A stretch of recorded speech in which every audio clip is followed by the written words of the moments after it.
Remember when we first come here, this morning we said, when we meditate, we have to follow the instructions, otherwise you will be wasting your time. If you don't follow the instructions and just sit there, doing nothing, just sit there, you thought nobody know what you're thinking because we can't read your mind.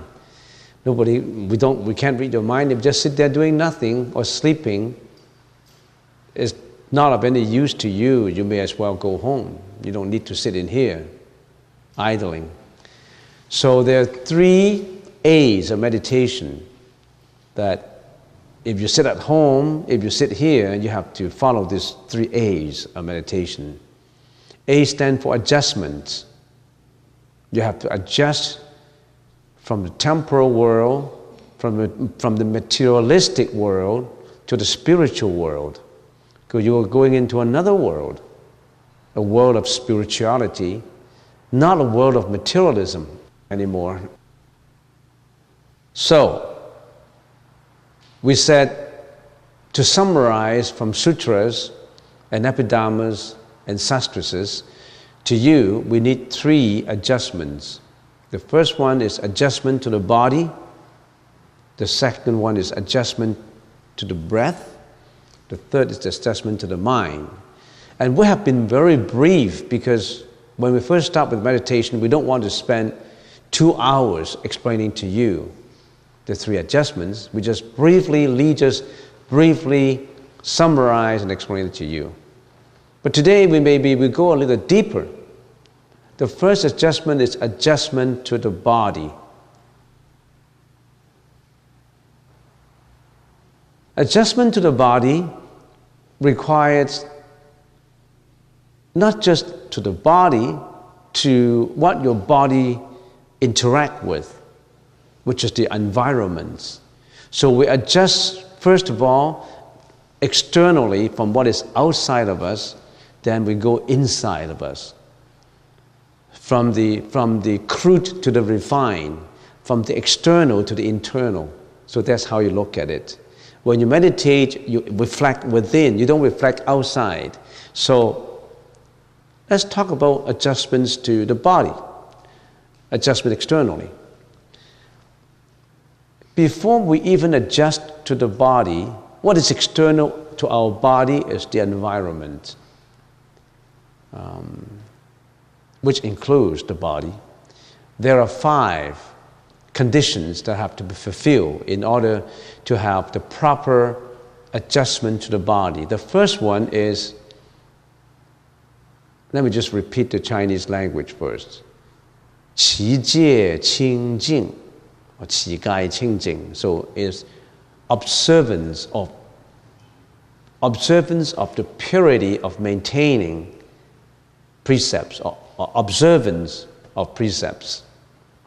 That's the first requirement. 持戒清净, 持戒清净. Observance of precepts.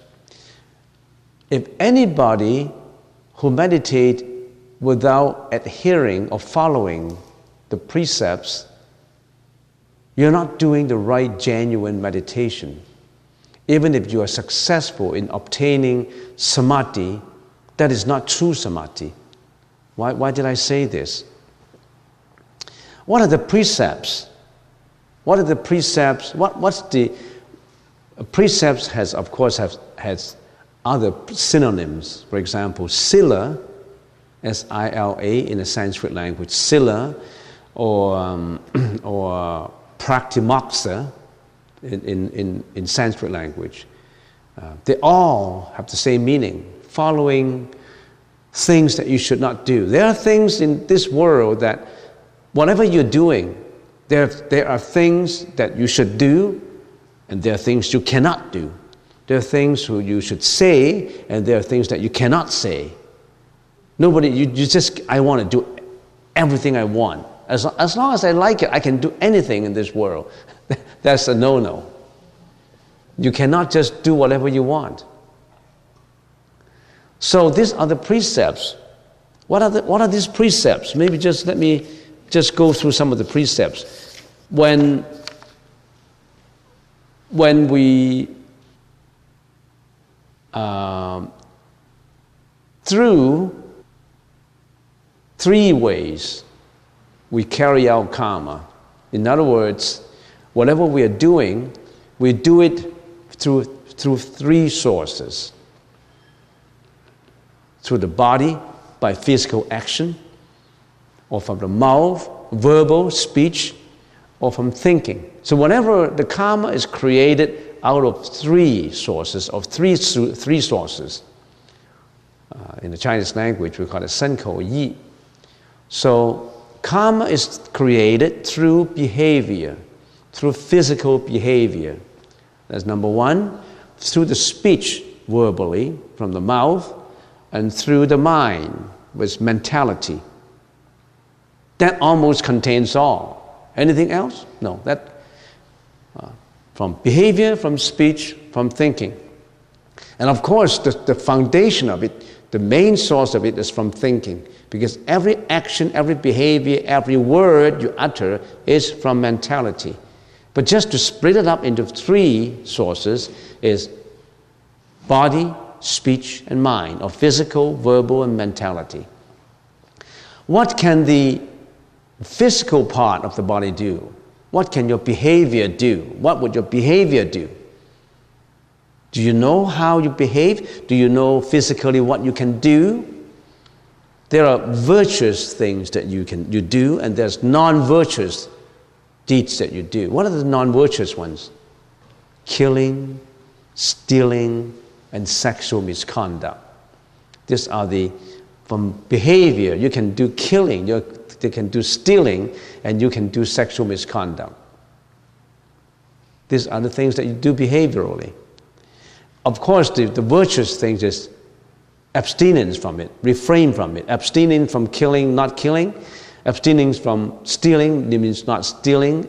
Abstinence from sexual misconduct. You don't do sexual misconduct. No adultery, no prostitution, no one-night stand, nothing like that. You don't do that kind of thing. So there's the virtuous deeds and the non-virtuous deeds.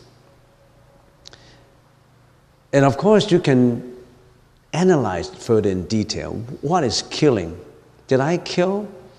Killing could be killing indirectly and killing directly, killing by advising, insinuating. There's so many, just the word killing involves so much thinking and analysis into it. But today we're not doing that. We just want to tell you something about adjustments to the body which include observance of precepts.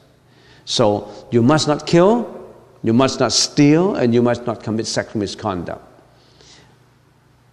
Before you meditate, you have to observe these. In other words, if you're stealing, if you're killing, if you're committing sexual misconduct, it does not matter how good you are in your meditation. You're not, the samadhi that you achieve is not the genuine ones, because you don't have the basic foundation to follow on. And some people can still be successful in samadhi, in getting the samadhi, in getting the concentration, but that concentration is not the right one, it's not the virtuous one, it's not within the path of enlightenment. So you must know that even before meditation, there are things that you should do and things that you should not do. You must not kill, you must not steal, and you must not commit sexual misconduct. How about verbally? Verbally, you cannot lie, you cannot say immoral language, you cannot equivocating. What is equivocating? Equivocating is just from one fact. To Mr. A, you say yes. To Mr. B, you say no. So you have two tongues. And because of this two-tongue behavior, you implicate a lot of people doing bad things. You could commit some killing, indirect killing because of that. Equivocating. Or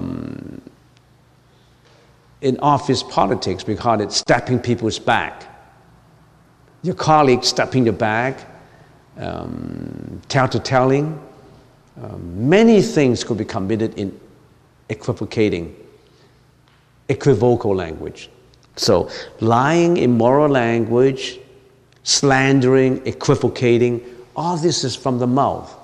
You cannot do those. When you are true meditators, you cannot do those deeds. Those are the basic. How about mental? Engaging in the minds and objects of attachment, engaging in thoughts of harming others, and engaging in wrong views. So these are briefly some of the precepts that one has to, the practitioner of meditation must follow. You have to follow these in order to meditate well. So, as I said, right now I'm just talking on adjustments to the body, the environment, and your body. I haven't talked about adjustment to breath and adjustment to the mind. I'm just going a little bit more details now. Observance of precepts. If you don't do this, you can never get enlightened. Have you seen anybody, can you imagine someone who do killing and lying and sexual misconduct and all that and it becomes a Buddha? No, absolutely impossible. Or not even a Bodhisattva. So you must stand on the righteous ground before you become enlightened. So what is the second requirement? The second requirement is proper food. Proper food in the adjustment is you've got to have proper food.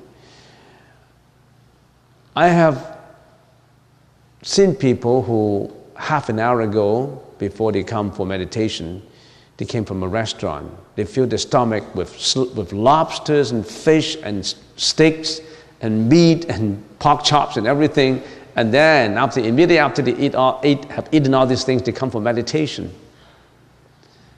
You fill your own with animals you kill inside your body and you come for meditation. It's not that effective. So you got to have the right proper food, the right quantity, the right quality. A quality does not have to be expensive. Food does not have to be expensive to be nutritious, to have nutrition. You gotta consider the kind of food. When should you eat before meditation? How long before meditation? At least 1 hour. You should eat 1 hour. If you wake up, today is Saturday, I'm going to the temple, and I'm going to wake up 8:30, and I still have half an hour, and I eat my hamburger on my way when I'm driving, and immediately I come for meditation, that's not the way to go. You got to have your breakfast 1 hour before meditation.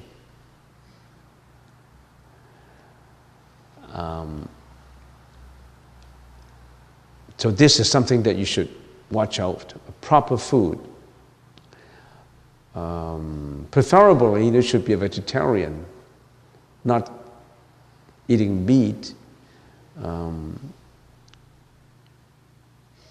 But anyway, we don't want to go in details into why. How come we don't eat meat? How come we can't eat meat? How come we must be a vegetarian in order to be a true good meditator? All these require, you can ask questions at a lunch period that we can answer them. So the second one is appropriate food or proper food. The third is you got to have a quiet surrounding. So if you are a busybody, if you are extremely busy in your work, in your household, you just stop your work and immediately come to meditation, you may not have enough time to gear yourself towards it. Which means that you need, this is something that is difficult to follow, especially for people who are used to busy work, who are used to hard work. Immediately, they stop their hard work and come for meditation. It's not that easy. You got to have that psychological break before you come for meditation. If you're always thinking about the work, I have this I haven't done, I have that I haven't finished, then you cannot meditate properly. That's the reason why they all say that it's easier for the monks to get enlightened than the layman, because the layman has family, have kids, have wife, have parents to look after or kids, duties and work, how can they meditate properly? How can they be free from all this rigmarole of life? Or how can they extricate themselves from like a chrysalis of the worms? They build the worm, what do you call that? Chrysalis? To bind themselves as a chrysalis. I think it's called a chrysalis. The worms, the caterpillar, throw out this thread and bind himself in there. How can you meditate with that? So you got to break through this chrysalis of life. So that's why people become monks and nuns. They become, they take the monastic life. Is to free themselves from the busyness of life, from all these moral responsibilities of being a father, being a wife, a husband, or parents. Do you know that this is all karmic force that bind you to become what you are, become what we are? You have to be the father of 3, 4 kids. You have to look after them. You get a bondage in there. That's karma. You work very hard to support them, and then when they grow up, they're all gone, and then you're all by yourself. And this is all karma. I'm not saying you should avoid that responsibility. That's karma that gets you in there.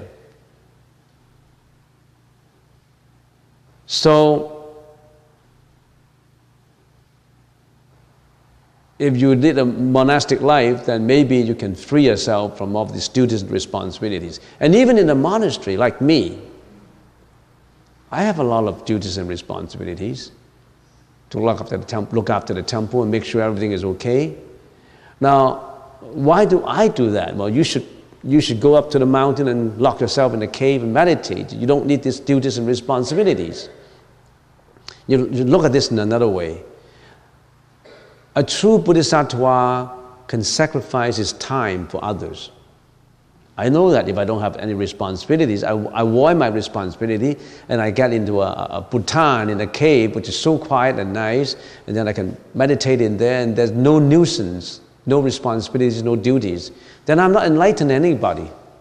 I'm not contributing myself to the society. I'm not contributing my bodhisattva spirit to sentient beings. So that is the sacrificing part in being a bodhisattva. In other words, to sacrifice your enlightenment time to enlighten others. We don't need to talk to.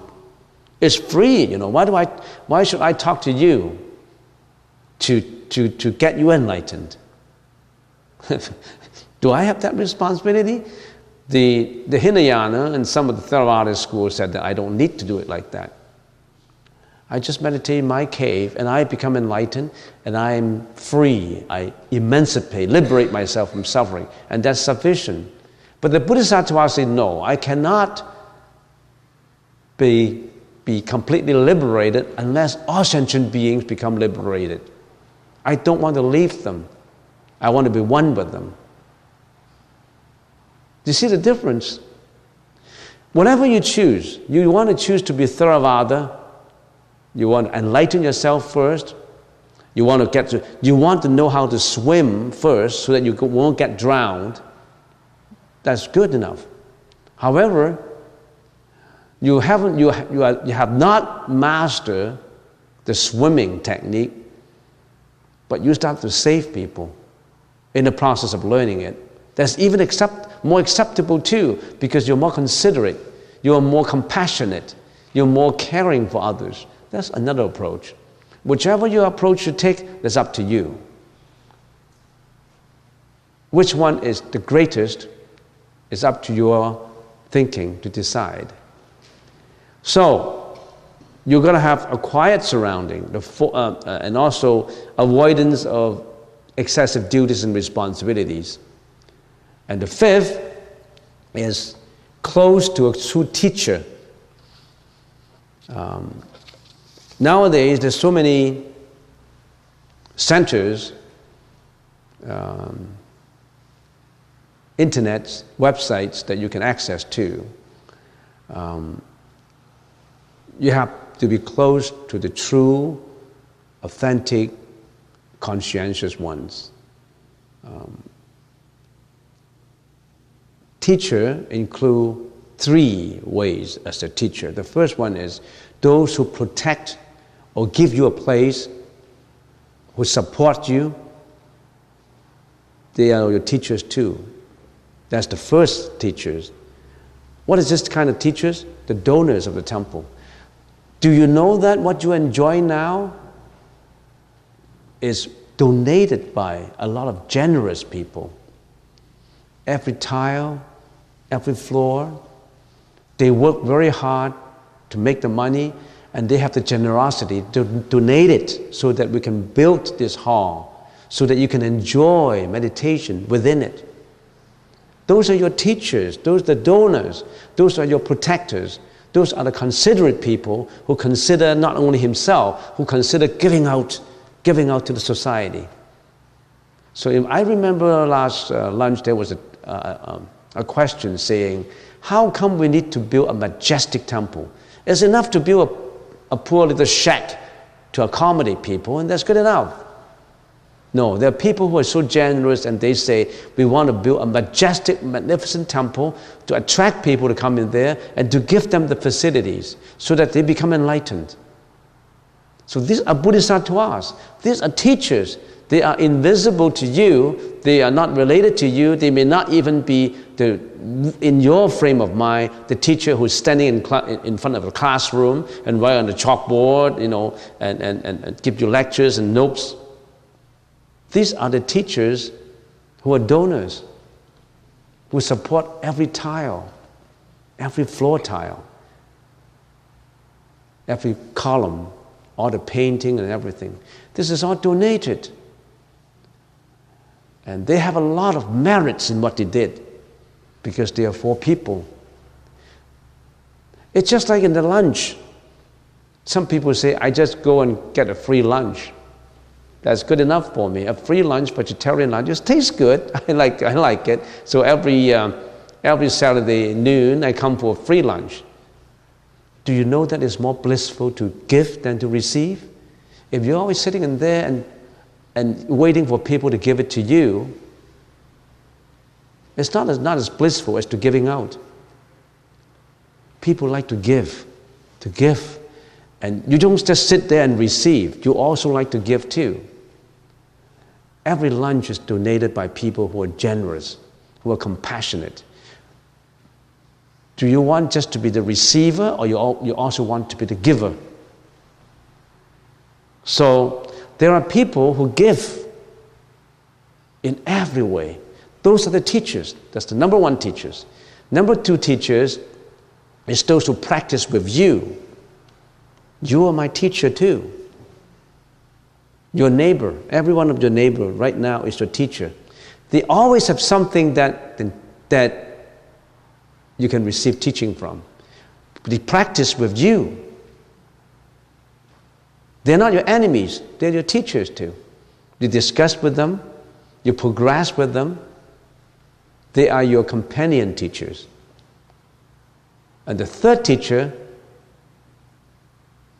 is that teacher who talks, who gives out the lecture notes, and that's me. Right now, there's me, and occasionally Lee also gives out lectures and give instructions, and free instructions, lecture notes and talk. Those are the 3 kinds of teachers. You need teachers to give you the teaching. And we're just a medium of what the Buddha's teaching. We give it out through us. So these are the 5 conditions: observance of precepts, proper food, quiet surroundings, avoidance of excessive duties and responsibilities, and close to the true teacher.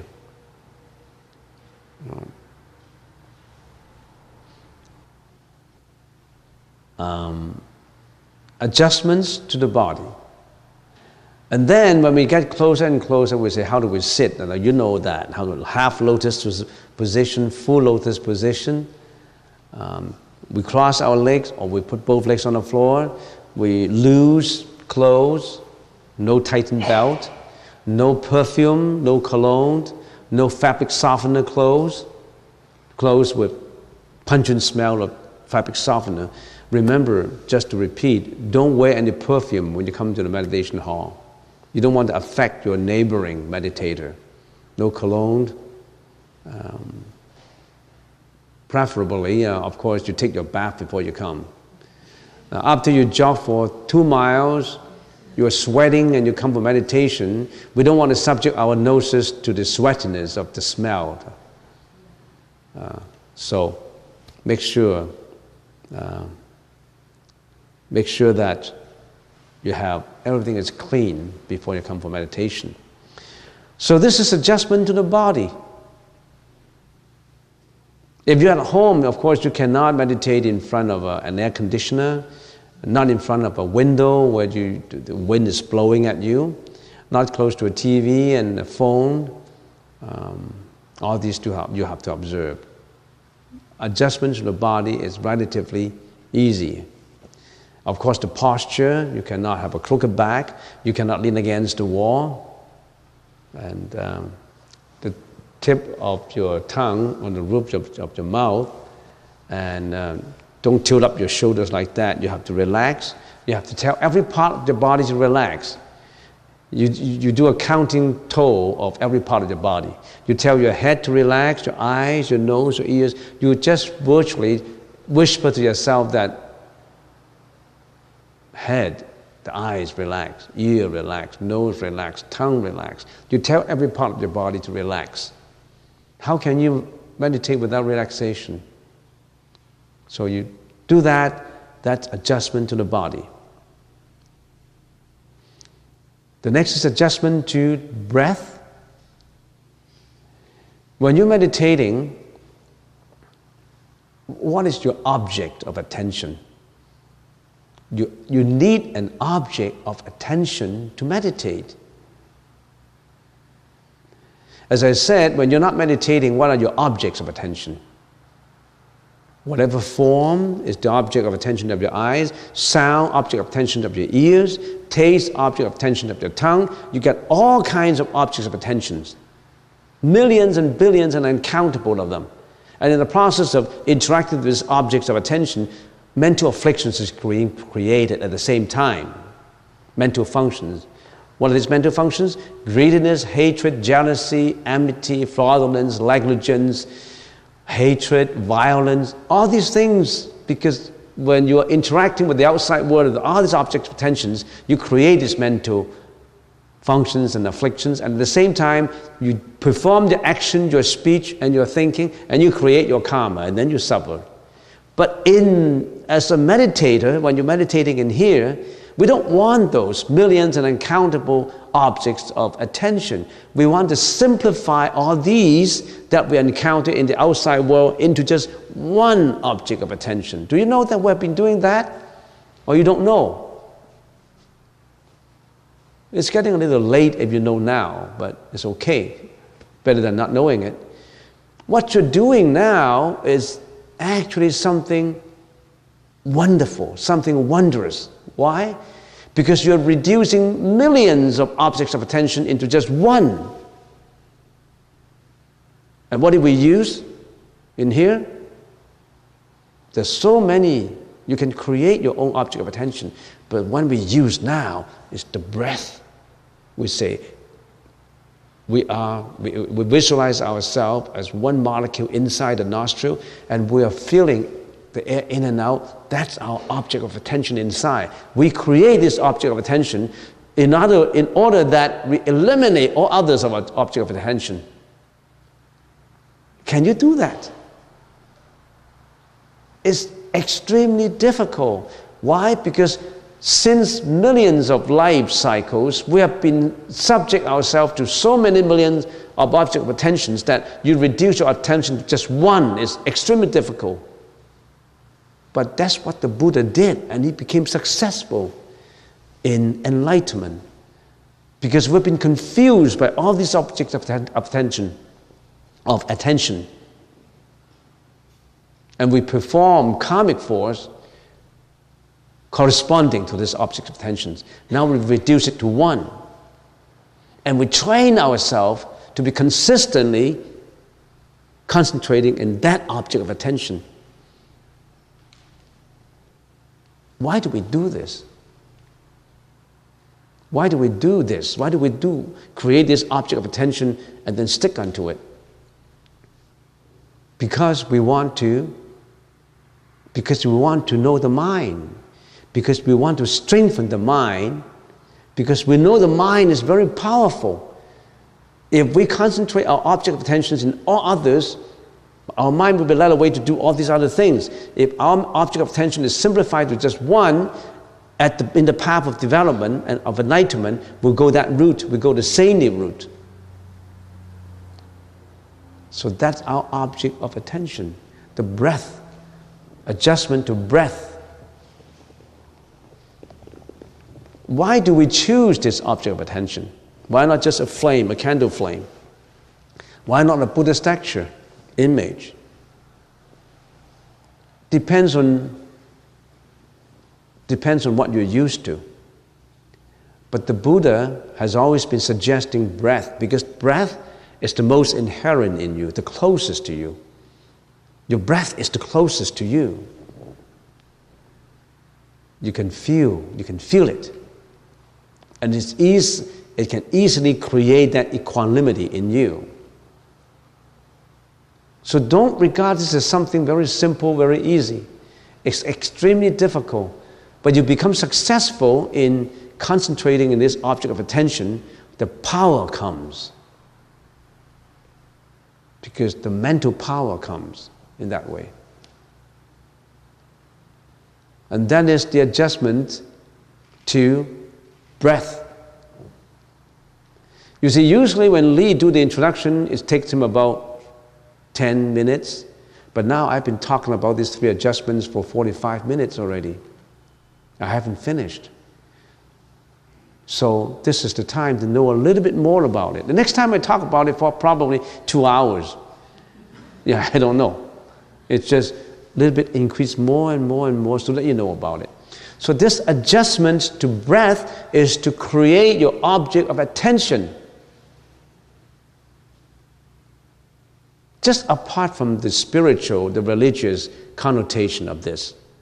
If you teach a kid, a student, to concentrate on an object of attention and he becomes successful in it, you know what happened to that student?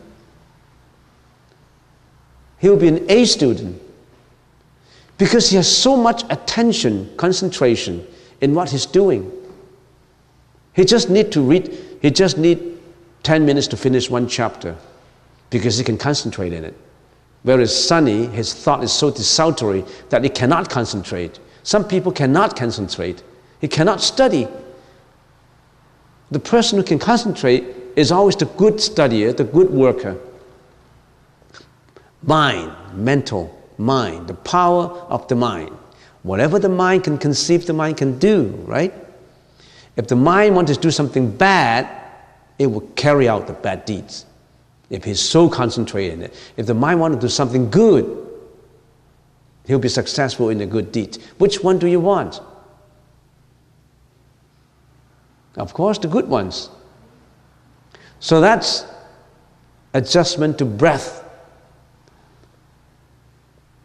How about adjustment to mind? That's the most difficult. You know the adjustment to body. You know the adjustment to breath now. How about adjustment to the mind? That has taken me 5 hours to explain, and now I'm going to do it in 5 minutes. When you have your object of attention, then that means there's 9 stages in adjustment to the mind. 9 stages. Just to simplify it, 9 stages. The first one is mental placement. You got to place your mentality on that object. We call it mental placement. But you may not be successful. You cannot be continuous. So the second criteria is continuous placement. because your thought will go away. But first of all, you have to start placing your mind onto it, and then you know that you cannot do it naturally because you have been so used to many millions of objects of attention. Now you place it on one. It's difficult, so you need a continuous placement. Do it continuously. Your mind goes away. You have to be continuous. This placement on that object must be continuous. And then, even if you want to be continuous to place your mind on the object, you can't do it because our mind is like a monkeying mind. It will go away. You need to correct it. Correcting placement. If the mind goes away, you're going to correct it or come back. I don't want to wander in every direction. The mind has to come back. So that's a correcting placement or a patch placement. And then you come to the fourth level, which is close placement. Because in correcting placement, the monkey has gone away very far for about 20 minutes before you put it back. It's very far away. Now it's getting close. The monkey can't go too far because you immediately know that you're not concentrating. In correcting placement, you may not know. Even the thought goes away, you may not even know about it. It's not close to you, but now it's so close to you, so it's close placement. And the fifth is what? In the process of doing this continuous correcting and close placement, you are taming it. So the fifth level is the taming level. And after you tame it for a while, you come to what? You come to pacification stage. Then you can pacify your monkey mind. You can pacify it. And then as you go on, you go into the seventh, which is complete pacification.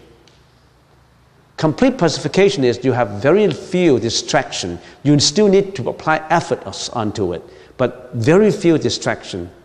And then as you go on to the eighth level, which is one-pointedness of mind.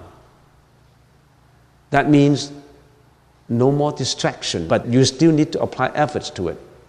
And then finally, you come to the ninth stage, which is the balance placement. In that level, it's spontaneous. You don't even need to apply efforts. There's no distraction, no efforts required. The one-pointedness of mind, the complete pacification is right there, spontaneous, because the monkey won't go away at that time. The monkey stay put. So that's adjustment to the mind, 9 stages. So I finished in 45 minutes the 3 adjustments. Adjustment to the body, adjustment to breath, adjustment to mind. So all those who are here, you should know about this now. Don't say, where do I go from here? I've been sitting here for 5 years. I don't know where I'm going. You don't have to go. Where do you want to go? You don't have to go anywhere. You go inside. There's nothing to be obtained. Where do you want to go? No place to go. Enlightenment is not a place. If it's a place, it's still in the form, in the sound. That's not the true enlightenment. There's nothing to be obtained. When there's nothingness to be obtained, even that nothingness, you must get rid of it. Because enlightenment is beyond thinking. It's beyond mentality. What is beyond mentality? You can't even talk about it. Even when I talk about it, it's playful. It's a game.